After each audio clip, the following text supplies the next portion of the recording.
الحمد لله رب العالمين، والصلاة والسلام على سيد الأنبياء والمرسلين محمد صلوات الله وسلامه عليه وعلى آله وصحبه ومن تبعهم بإحسان إلى يوم الدين. أما بعد، قال الله سبحانه وتعالى: يا أيها الذين آمنوا اتقوا الله حق تقاته ولا تموتن إلا وأنتم مسلمون.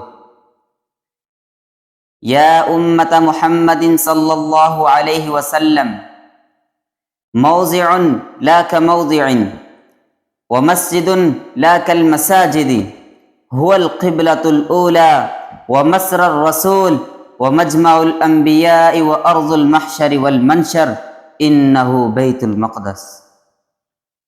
أحبتي في الله، بيت المقدس هو المسجد الأقصى في مدينة القدس.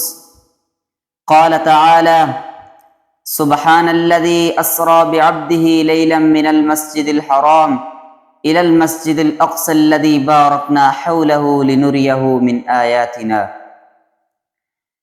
ويسمي الأقصى بمعنى البعيد لبعد المسافة بينه وبين القبلة، ويسمى بيت المقدس أي المطهر من الذنوب والمطهر من الأصنام ونحوها.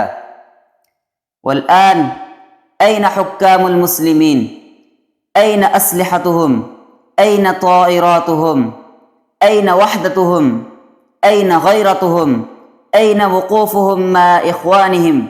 أننتظر من النصارى أن ينصروهم، أو من مجلس الأمن أو من غيره؟ أين نصرة الإسلام؟ ماذا سيقولون لربهم إذا سألهم عن طفل يتيم وفتاة اغتصبت وهي عفيفة؟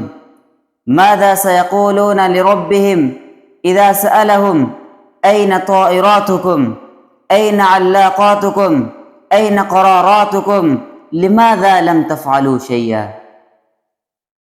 ماذا سيقولون لله تعالى: اللهم اشف صدور قوم مؤمنين واذهب غيظ قلوبهم يا منان. سبحانك ما أعلاك وأعزك، اللهم إنا نستنصرك عليه فأرنا فيه عجائب قدرتك يا حي يا قيوم يا رب العالمين.